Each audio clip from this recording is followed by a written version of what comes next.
Et coucou tout le monde, j'espère que vous allez bien aujourd'hui. Alors, nouvelle histoire, et on se tourne vers la légende du pont du diable d'Oliergue.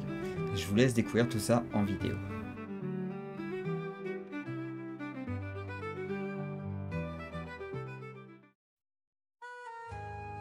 Et oui, encore un pont du diable, et ils sont nombreux dans notre pays comme dans beaucoup d'autres d'Europe.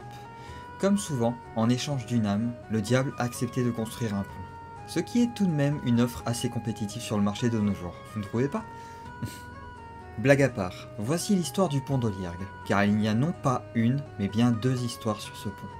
La première est bien évidemment celle du diable, car il fut un temps où il fallut construire un pont, et le maçon reçut l'ordre du curé qu'il devait y parvenir, même s'il devait pactiser avec le diable.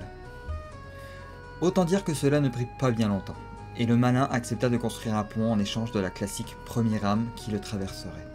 Un marché fut conclu, et le pont d'Oliergue fut alors bâti en une seule nuit, ne restant plus qu'une pierre à déposer pour le finaliser.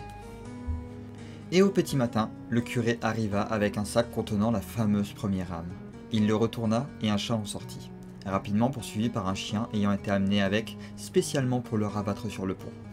Ainsi la première âme fut offerte en paiement. Mais le pont ne fut jamais pleinement fini car le diable mécontent n'y déposa jamais la dernière pierre.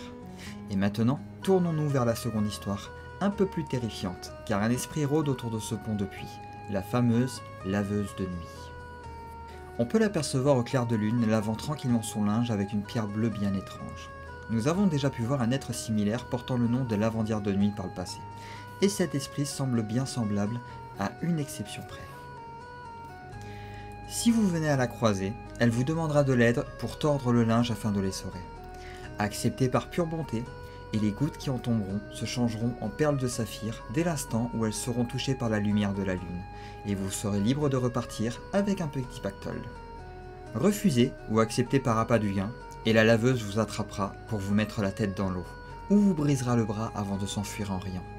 Quoi qu'il en soit, la croisée vous piégera, et mieux vaut accepter de bonne grâce, même si aucune récompense n'est à la clé, hormis la vie. Quant à la pierre qu'elle utilise pour laver son linge, je suppose qu'il pourrait s'agir de la fameuse pierre manquante du pont, histoire de relier les deux histoires, et expliquerait alors pourquoi la laveuse hante cet endroit. Mais ce n'est que ma théorie bien évidemment.